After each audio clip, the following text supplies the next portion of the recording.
નમસ્કાર વિદ્યાર્થી મિત્રો, આજે આપણે એક નવા ટોપિક તરફ ચેપ્ટરમાં આગળ વધીએ. જો તમને યાદ હોય તો પહેલાં આપણે એક એવો ટોપિક પણ ભણી ગયા હતા કે ચુંબકીય ક્ષેત્રમાં રહેલા પ્રવાધારિત વાહક પર લાગતું બળ, અને મેં તમને સમજાવવાનો પ્રયત્ન કર્યો હતો કે કોઈ ચુંબકીય ક્ષેત્રમાં જ્યારે આપણે પ્રવાધારિત તાર રાખીએ છીએ તો પ્રવાધારિત તાર પણ એક પ્રકારનું ચુંબક જ છે. એટલે જેમ બે ચુંબકો એકબીજા પર બળ લગાડે છે, આકર્ષી કે અપાકર્ષી, એવી જ રીતે ચુંબકીય ક્ષેત્રમાં પ્રવાધારિત તાર પર બળ લાગે છે.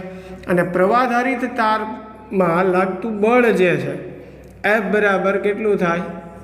BIL, મેક્સિમમ મહત્તમ બળને. બાકી આપણે એનું સૂત્ર જોયેલું જ છે, F બરાબર IL ક્રોસ B. એટલું બળ જે છે એ લાગે. બરાબર, મૂલ્યની વાત કરીએ તો આપણે F બરાબર BIL લખી શકીએ, અથવા મહત્તમ બળની વાત કરતા હોઈએ તો આજે છે આપણે ક્યારે ભણ્યા હતા કે ચુંબકીય ક્ષેત્રમાં આપણે એક તાર રાખેલો, એટલે કઈ રીતનું મેં તમને સમજાવવાનો પ્રયત્ન કર્યો. દાખલા તરીકે આ નળાકાર ચુંબક છે, અહીંયા હું પ્રવાધારિત તાર રાખી દઉં તો આનું ચુંબકીય ક્ષેત્ર છે, એની વચ્ચે તાર રાખ્યો છે. પણ હવે આપણે એવું કંઈક કરીએ કે આ ચુંબકીય ક્ષેત્ર જે છે એ પણ બીજા પ્રવાધારિત તારનું જ હોય તો, એટલે બે તાર થઈ ગયા. જો બરાબર, બે સમાંતર તારો થઈ ગયા. બરાબર, એટલે ઓલામાં આપણે કેમ ચુંબકીય ક્ષેત્ર માટે ચુંબક કે એવી કોઈ વસ્તુ રાખતા, એની બદલે અહીંયા હું બીજો તાર જ લઉં. એક તો છે જ તે, બીજું ચુંબકની બદલે બીજો પણ શું લઈ લઉં? તાર. તો થયા તો બે ચુંબક જ તે, જુઓ, કેમ કે બે પ્રવાધારિત તાર છે, એટલે બેની આજુબાજુ ચુંબકીય ક્ષેત્ર ઉત્પન્ન થાય, એટલે બંને ચુંબક તરીકે વર્તે. તો જેમ કુદરતી ચુંબક આકર્ષી કે અપાકર્ષી બળ લગાડે છે, એવી જ રીતે આ પ્રવાધારિત તાર પણ એકબીજા પર આકર્ષી કે અપાકર્ષી બળ લગાડતા હોય. આપણે અગાઉ જ એ વાત કરી નાખીએ કે જો બંનેમાં પસાર થતો પ્રવાહ એક જ દિશામાં હોય, હું જે કહું છું એ ખાસ ધ્યાનથી સાંભળજો. જો બંને તારમાંથી પસાર થતો પ્રવાહ એક જ દિશામાં હોય તો બંને એકબીજા પર આકર્ષી બળ લગાડે. એટલે કે જો આ પહેલો તાર છે અને આ બીજો તાર છે, બંનેમાં એક જ દિશામાં પ્રવાહ પસાર થતો હોય તો બંને વચ્ચે જે બળ લાગે એ આકર્ષી પ્રકારનું હોય. એટલે આ તાર જ્યારે આની ઉપર બળ લગાડે ત્યારે એના તરફ ખેંચે, અને આ તાર જ્યારે આની ઉપર બળ લગાડે ત્યારે એને એના તરફ ખેંચે. એટલે આકર્ષી પ્રકારનું બળ હોય. ક્યારે? બંને તારમાંથી પસાર થતો પ્રવાહ એક દિશામાં હોય તો. એની બદલે જો પ્રવાહ વિરોધી દિશામાં હોય, એક તારમાં આમ પ્રવાહ પસાર થતો હોય, બીજા તારમાં આવી રીતે, તો આવી સ્થિતિમાં બંને વચ્ચે જે બળ લાગે એ અપાકર્ષી પ્રકારનું હોય. એટલે બંને તારમાંથી સમાન દિશામાં પ્રવાહ પસાર થતો હોય તો બંને વચ્ચે જે ચુંબકીય બળ લાગે છે એ આકર્ષી પ્રકારનું હોય. જો બંને તારમાં પસાર થતો પ્રવાહ પરસ્પર વિરોધી દિશામાં હોય તો બંને વચ્ચે લાગતું ચુંબકીય બળ અપાકર્ષી પ્રકારનું હોય. એ આપણે ધીમે ધીમે જોશું થિયરીમાં, ડિટેલમાં, પણ આ ખાસ યાદ રાખજો. બરાબર, હવે જે છે તમારી ટેક્સ્ટબુકની આકૃતિ પ્રમાણે અહીંયા મેં બે સમાંતર તારો દર્શાવ્યા છે. અતિ લાંબા તાર એવો શબ્દ મેં વાપર્યો છે. બરાબર, અતિ લાંબા તારની જે કલ્પના છે એની વાત આપણે અગાઉ કરેલી જ છે. એટલે બે અતિ લાંબા તાર અથવા અતિ લાંબા વાહક છે એમ પણ તમે કહી શકો. બરાબર, એકબીજાને સમાંતર રાખેલા છે. તમે આકૃતિ આવી રીતે દોરીને દર્શાવી જ શકો છો, કોઈ પ્રોબ્લેમ નથી એમાં. બરાબર, આ ટેક્સ્ટ બુક પ્રમાણે થોડુંક મેં લીધું છે. બંને વચ્ચેનું જે લંબ અંતર છે, બંને તાર વચ્ચેનું જે લંબ અંતર જે છે D, એટલે બંને તાર એકબીજાને સમાંતર હોવા ખાસ જરૂરી છે. આપણે એવી સ્થિતિમાં વાત કરીએ છીએ. બરાબર, એ ખાસ ધ્યાન રાખજો. બરાબર, આ એ તાર છે, આ પહેલા તારને આપણે એ તાર કીધો છે. એ વાહક ટેક્સ્ટબુકમાં તમારે એવો શબ્દ હશે. એટલે એ વાહક જે છે, બીજો જે છે એ બી વાહક છે. એ વાહકમાંથી પસાર થતો પ્રવાહ IA છે, બી વાહકમાંથી પસાર થતો પ્રવાહ IB છે. બંને વાહક વચ્ચેનું લંબ અંતર જે છે એ કેટલું છે? D છે. સમજાય છે વાત? જ્યારે તમે આકૃતિ દોરો છો પછી આકૃતિ પછી થિયરીમાં, ધારો કે તમને આ પ્રશ્ન 2 કે 3 માર્કમાં પૂછાણો તો પહેલાં આકૃતિ દોરવી જરૂરી છે. આકૃતિ દોર્યા પછી આકૃતિનું વર્ણન પણ જરૂરી છે, એના પણ માર્ક હોય છે. એટલે તમે કહો એવું કે ભાઈ આકૃતિમાં એકબીજાને સમાંતર બે વાહકો એ અને બી દર્શાવેલા છે. એ વાહકમાંથી પસાર થતો પ્રવાહ આઈ એ અને બી વાહકમાંથી પસાર થતો પ્રવાહ આઈ બી છે. બંને વાહકમાં પસાર થતા પ્રવાહ એક જ દિશામાં છે. બંને વાહક વચ્ચેનું લંબ અંતર ડી છે. આ આકૃતિનું વર્ણન થઈ ગયું, સિમ્પલ ને સરળ, ક્યાંય મટીરિયલ કે ટેક્સ્ટબુકમાંથી ગોખવાની જરૂર નથી. હવે જુઓ અહીંયા જે છે આ બંને તારમાંથી પ્રવાહ પસાર થાય છે, એટલે બંને તારની આજુબાજુ ચુંબકીય ક્ષેત્ર ઉત્પન્ન થાય. એટલે બંને તાર એકબીજા પર બળ લગાડે. આ તાર જે છે આના પર બળ લગાડે, આ તાર જે છે આના પર બળ લગાડે. સૌથી પહેલું આપણે ખાલી પ્રથમ તારનું વિચારીએ કે ભાઈ પહેલા તાર એટલે કે એ વાહક વડે બી વાહક પર લાગતું બળ, એટલે કે એ તાર વડે બી તાર પર લાગતું બળ. બરાબર, તો આપણે એ તાર વડે બી તાર પર લાગતું બળ જે છે એ મેળવવું છે. તો સૌથી પહેલાં તો જરૂરી એ છે કે ચુંબકીય ક્ષેત્ર કઈ દિશામાં છે એ સમજવું, બળ કઈ રીતે લાગશે એ ધીમે ધીમે સમજીએ.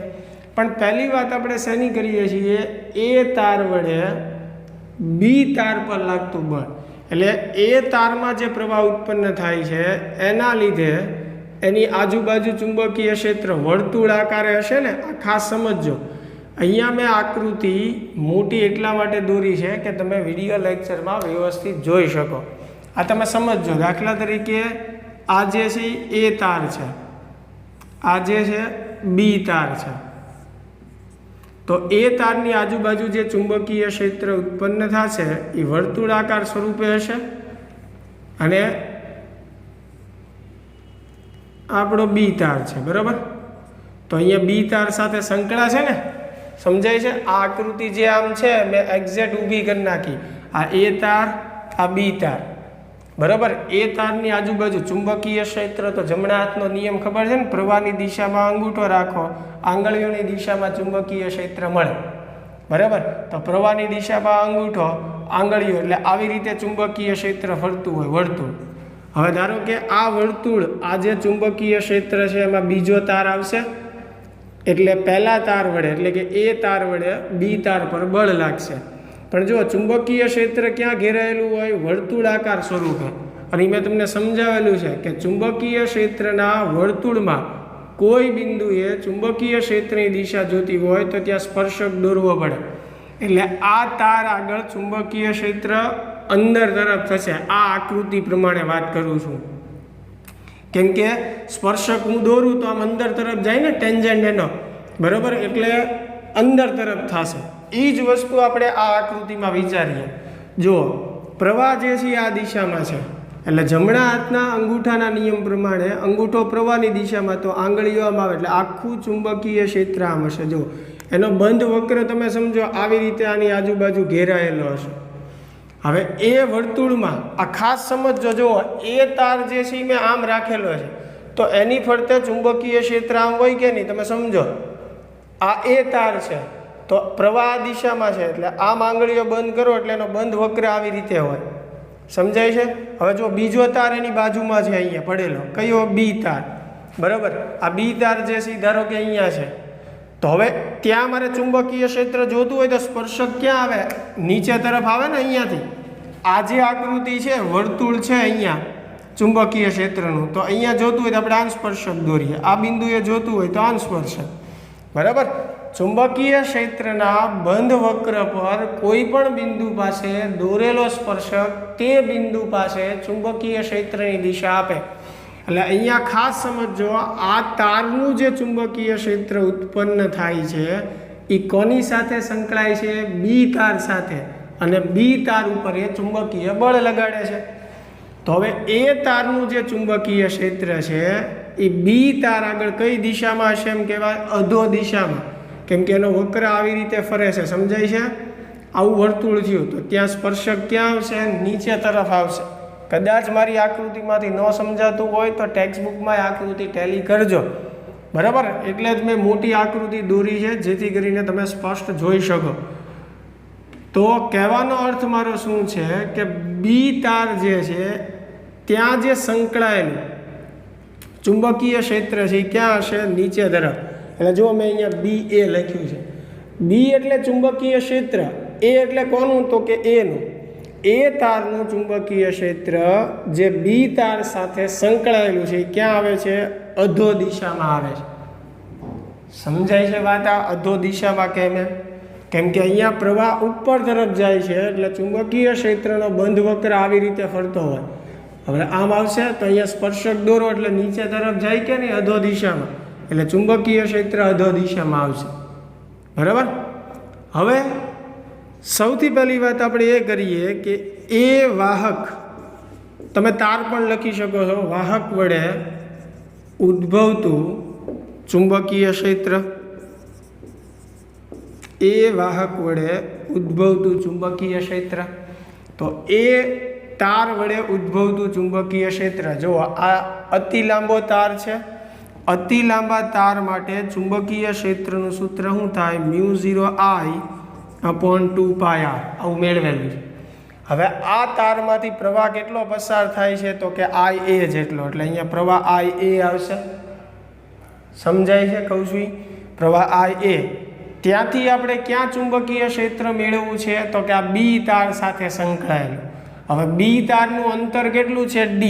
એટલે અંતર આરની જગ્યાએ શું આવશે? D. હવે આ કોનું ચુંબકીય ક્ષેત્ર છે? તો કે એ તારનું છે. સમજાય છે વાત? તો આ ફક્ત ચુંબકીય ક્ષેત્રની વાત થઈ કે એ તાર વડે ઉદ્ભવતું ચુંબકીય ક્ષેત્ર ડી અંતરે એટલું હશે, કેમ કે આ બીજો તાર ડી અંતરે રાખેલો છે. તો આપણે એમાંય કહી શકીએ કે બી તાર સાથે સંકળાયેલું ચુંબકીય ક્ષેત્ર આટલું છે. પણ આ ચુંબકીય ક્ષેત્ર કોનું છે? એ તારનું છે, એ વાહકનું. એ ખાસ ધ્યાનમાં રાખજો. હવે મારે મેળવવું છે એ વાહક વડે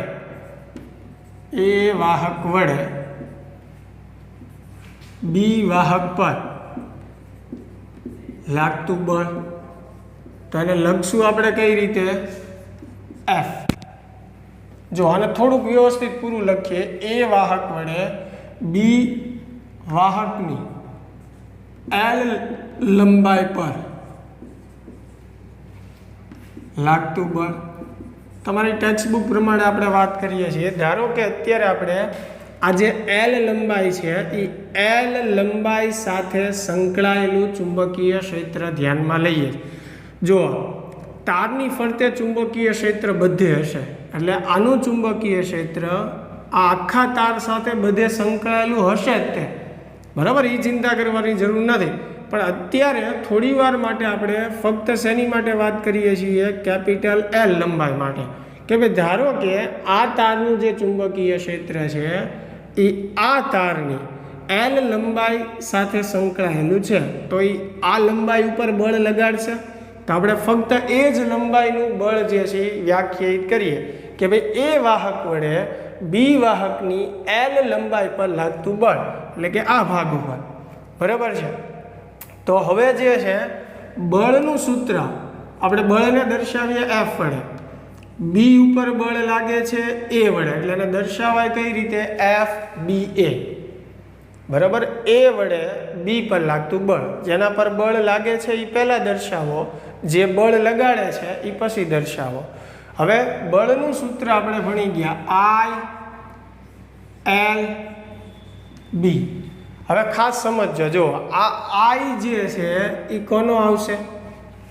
આપણે વાત કરી હતી, જો યાદ હોય તો મેં તમને જે ઉદાહરણ આપ્યું કે આપણે ચુંબકીય ક્ષેત્રમાં પ્રવાહધારિત તાર મૂકીએ.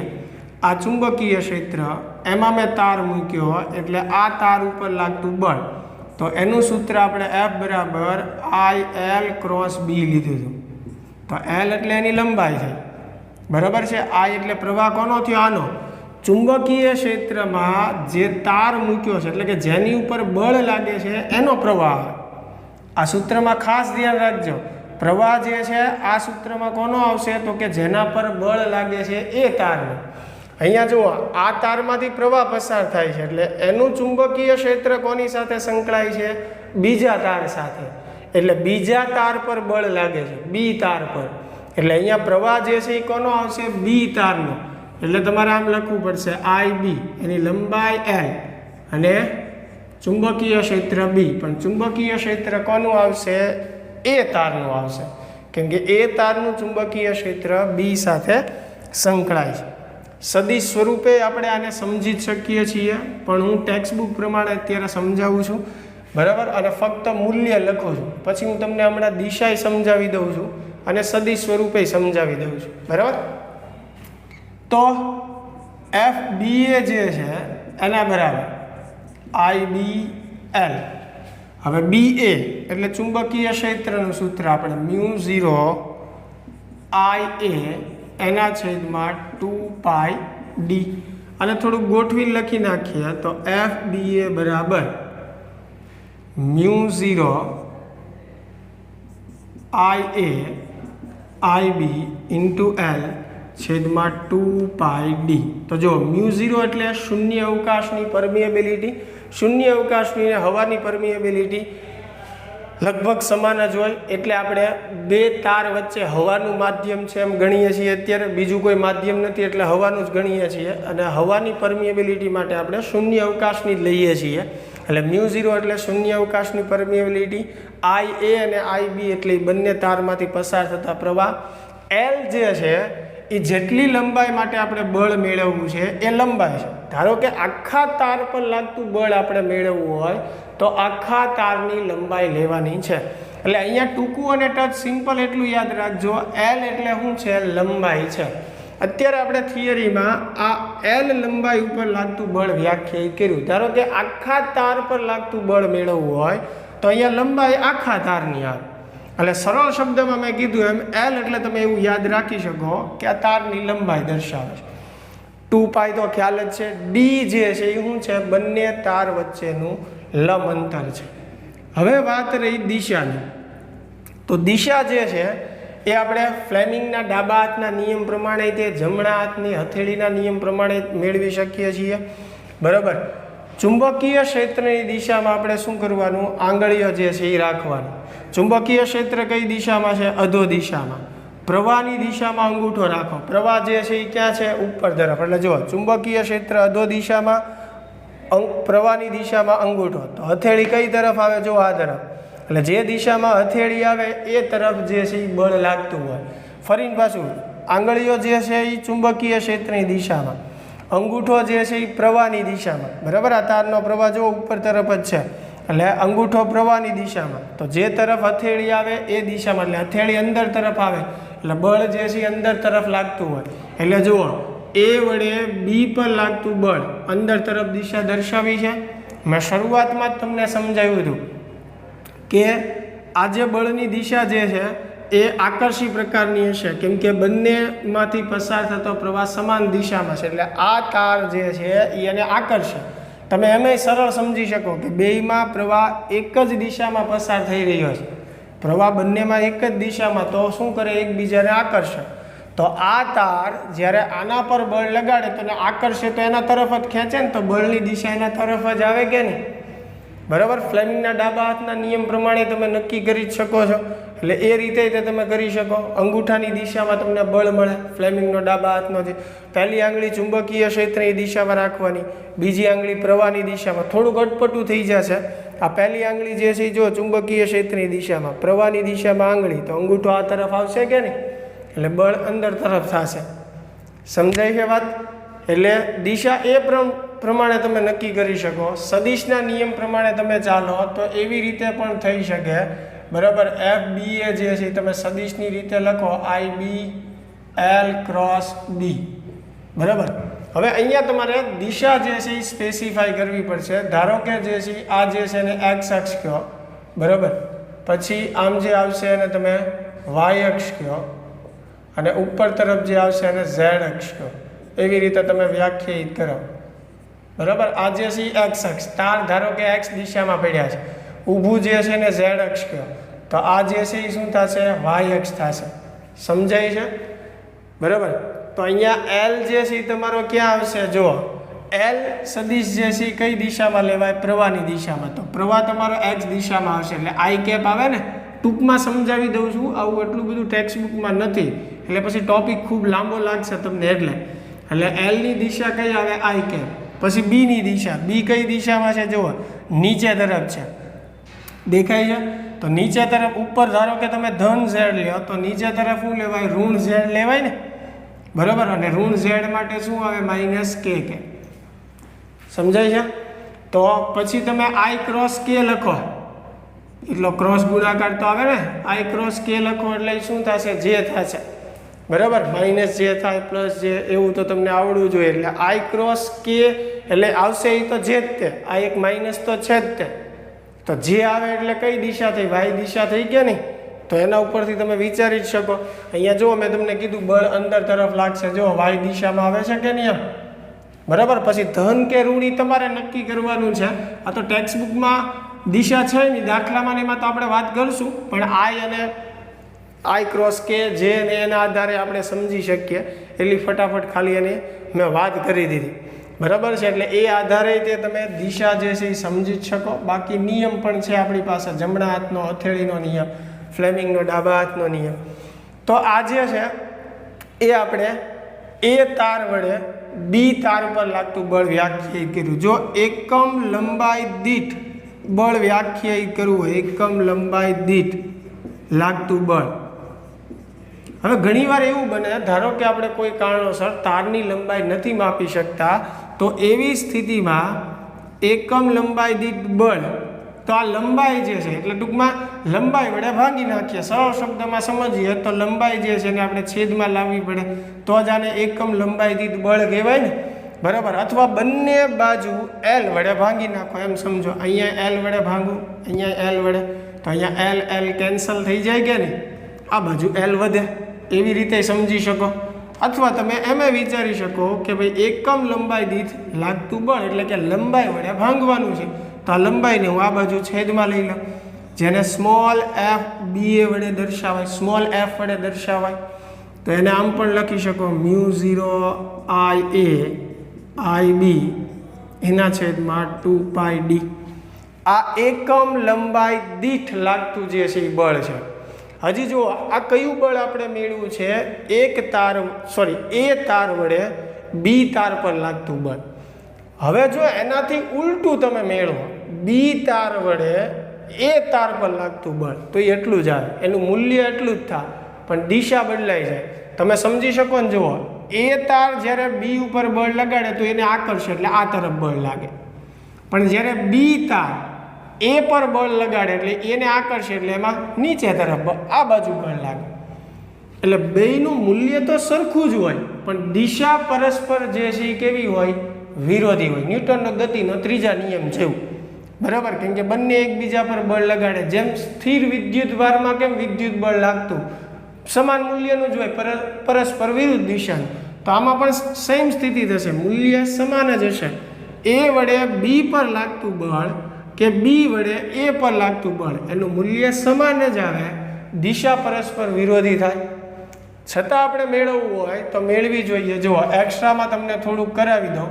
હવે આપણે એવું વિચારીએ કે બી તાર વડે એ ઉપર લાગતું બળ મેળવવું છે, તો સૌથી પહેલું ચુંબકીય ક્ષેત્ર મારે કોનું લેવું પડે? બી તારનું. આ ખાસ સમજજો, શું મેળવીએ છીએ હવે આપણે? બી તાર વડે એ તાર પર લાગતું ચુંબકીય બળ, એટલે કે બી તારનું ચુંબકીય ક્ષેત્ર કોની સાથે સંકળાય? એ તાર સાથે.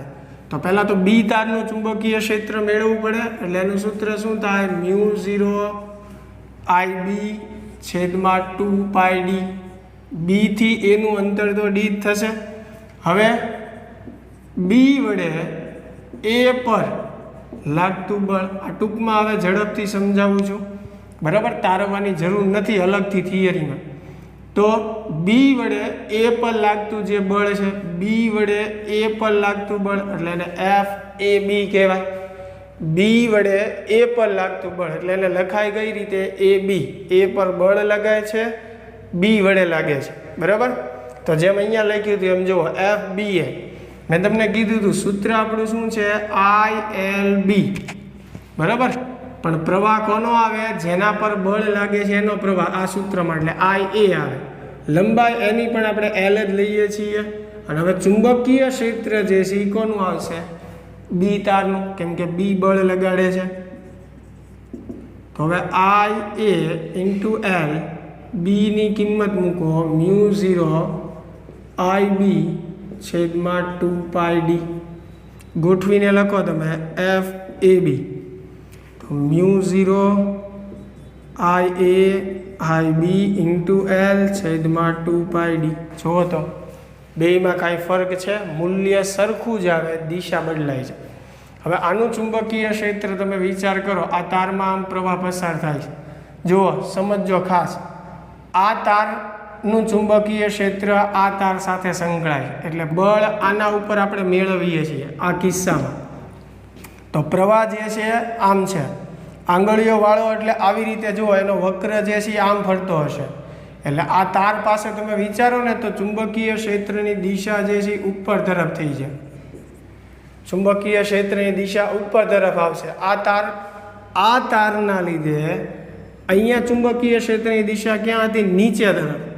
પણ આ તાર માટે વિચારો કે ભાઈ બી તારના લીધે એ તાર પાસે જે સંકળાયેલું છે ચુંબકીય ક્ષેત્ર, એની દિશા ફરીને જુઓ, જમણા હાથનો અંગૂઠો આંગળીઓ વાળો એટલે આમ વક્ર ફરે. જુઓ, તારથી આમ વર્તુળ ફરે એટલે સ્પર્શક દોરો તો ઉપર તરફ આવે કે નહીં? સમજાય છે? તો હવે જમણા હાથના હથેળીના નિયમ પ્રમાણે ચુંબકીય ક્ષેત્રની દિશામાં આંગળીઓ, પ્રવાહની દિશામાં અંગૂઠો, તો જો હથેળી બહાર તરફ આવે એટલે આ બળ આમ લાગતું હશે, એટલે વિરોધી દિશામાં થઈ ગયું કે નહીં બળ? એ વડે બી પર લાગતા બળની દિશા આ તરફ આવે, તો એવી જ રીતે બી વડે એ પર લાગતા બળની દિશા એની વિરોધી દિશામાં થાય. એટલે ટૂંકમાં બંને એકબીજા પર સમાન મૂલ્યના અને પરસ્પર વિરુદ્ધ દિશાના બળ જે છે એ લગાડે. સમજાણી વાત? એટલે જો તમને 2 કે 3 માર્કમાં થિયરી સ્વરૂપે પૂછે કે બે સમાંતર વિદ્યુત પ્રવાહધારિત વાહકો અથવા અતિ લાંબા તાર વચ્ચે લાગતું બળ, તો ટેક્સ્ટ બુકમાં જે છે એ આકૃતિ વ્યવસ્થિત દોરો, આ દોરશો તો પણ ચાલશે. બરાબર? હવે આકૃતિ દોર્યા બાદ આકૃતિનું વર્ણન કરવાનું છે. ટેક્સ્ટ બુકમાં તમને બીજા જ પેરેગ્રાફમાં આકૃતિનું વર્ણન આપેલું છે. જે પેજ નંબર ઉપર આ થિયરી છે એ જોજો. એટલે આકૃતિની બાજુમાં જ તે જે બીજો પેરેગ્રાફ છે ત્યાં આકૃતિનું વર્ણન છે કે ભાઈ આકૃતિમાં દર્શાવ્યા મુજબ એ અને બી વાહકોમાંથી IA અને IB પ્રવાહ પસાર થાય છે, એ રીતે વર્ણન છે. બાકી જેમ મેં તમને મૌખિક શીખવાડ્યું હતું એમ પણ તમે વર્ણન કરી શકો છો. એટલે આકૃતિનું વર્ણન કરો. વર્ણન કર્યા બાદ તમે કહો કે આપણે શું કરવું છે, તો કે ધારો કે એ તારના લીધે બી તાર પર લાગતું ચુંબકીય બળ મેળવવું છે. તો આપણે સૌ પ્રથમ શું મેળવશું, તો કે એ વાહક વડે ઉદ્ભવતું ચુંબકીય ક્ષેત્ર. પછી તમે કહો કે એ વાહક વડે બી વાહકની L લંબાઈ પર લાગતું બળ, એટલે આ બળ વ્યાખ્યાયિત કરો. એકમ લંબાઈ દીઠ બળ પણ વ્યાખ્યાયિત કરો. અહીંયા તમારી સાબિતી આપવાનું પૂરું થઈ જાય છે. આ મેં ફક્ત તમને એક્સ્ટ્રા સમજણ માટે આ લખવાની જરૂર નથી. અહીંયા લખો, પછી તમારે જસ્ટ ખાલી કહી જ દેવાનું છે. ટેક્સ્ટ બુકમાં પણ કીધેલું જ છે કે ભાઈ ન્યૂટનના ગતિના ત્રીજા નિયમ પ્રમાણે, બરાબર, જેમ એ વાહક બી વાહક પર બળ લગાડે છે એવી જ રીતે બી વાહક પણ એ પર બળ લગાડતો હોય, તો ન્યૂટનના ત્રીજા નિયમ પ્રમાણે એ વડે બી પર લાગતું બળ અને બી વડે એ પર લાગતું બળ સમાન મૂલ્યનું હશે, પરંતુ દિશા પરસ્પર કેવી હશે? વિરોધી હશે. અને એ મેં તમને સમજાવ્યું ડિટેલમાં કે દિશા કઈ રીતે વિરોધી થાય. એટલે દાખલામાં પણ આ સૂત્રનો ઉપયોગ આવશે. બરાબર? આ એકમ લંબાઈ દીઠ જે છે એનો પણ ઉપયોગ આવી શકે. એટલે સાબિતી તમારે અહીંયા સુધી જ આપવાની છે, પછી બીજા તાર માટે તારવવાની જરૂર નથી. ટેક્સ્ટ બુકમાં સીધું લખેલું છે એમ તમે સીધું લખી શકો. એટલે જો બે સમાંતર તારો વચ્ચે લાગતા બળનું સૂત્ર મેળવવાનું કે, તો અહીંયા સુધી તમારે સાબિતી આપવાની છે. મેં કીધું એમ ફરીને સાંભળજો, આકૃતિ દોરવાનું છે, આકૃતિનું વર્ણન કરવાનું છે, આ સમીકરણ તારવવાનું છે. બરાબર? એટલે મેં તો ખાલી તમને અહીંયા સમીકરણ તારવીને આપ્યું છે, આકૃતિનું વર્ણન મેં મૌખિક કરેલું છે. એટલે એનો અર્થ એવો નથી કે તમારે નથી લખવાનું, ટેક્સ્ટ બુકમાંથી જોઈને વ્યવસ્થિત લખવાનું છે. અને હું તો ખાલી એટલું તમને કહેવા માગું છું કે ક્યાં સુધી લખવાનું. બાકી થિયરી તમારે ટેક્સ્ટ બુકમાંથી અથવા મટીરિયલમાંથી અહીંયા સુધી વ્યવસ્થિત લખવાની છે, બરાબર. અને ત્યારબાદ બીજા તાર માટે સીધું તમે 1 કે 2 લાઇનમાં કહી દો કે જેટલું બળ પહેલા તાર વડે બીજા તાર પર લાગે છે એટલું જ બળ બીજા તાર વડે પહેલા તાર પર લાગે, પરંતુ દિશા એની પરસ્પર કેવી હશે? વિરોધી હશે, બરાબર. એટલે અહીંયા આ થિયરી જે છે એ તમારી પૂરી થઈ જાય છે. આ મેં કીધું એમ તમારે લખવાની જરૂર નથી, આ ફક્ત સમજાવવા માટે મેં કીધું. હવે આ સૂત્ર ઉપરથી આપણે બળના સંદર્ભમાં એમ્પિયરની વ્યાખ્યા પણ આપણે સમજવાની છે, પણ એ આ થિયરીમાં નથી આવ્યું. એટલે અહીંયા સુધી આપણે રાખીએ છીએ. નેક્સ્ટ લેક્ચરમાં હું તમને આના પરથી બળના સંદર્ભમાં એમ્પિયરની વ્યાખ્યા સમજાવીશ. તો આઈએમપી થિયરી છે, ઘણીવાર પેપરમાં પૂછાઈ ગયું છે. 2 માર્કમાંય પૂછી શકે, 3 માર્કમાંય પૂછે, 4 માર્કમાં પૂછે તોય મને કોઈ પ્રોબ્લેમ નથી. એટલે જરૂરી નથી કે 4 માર્કમાં ન પૂછી શકાય.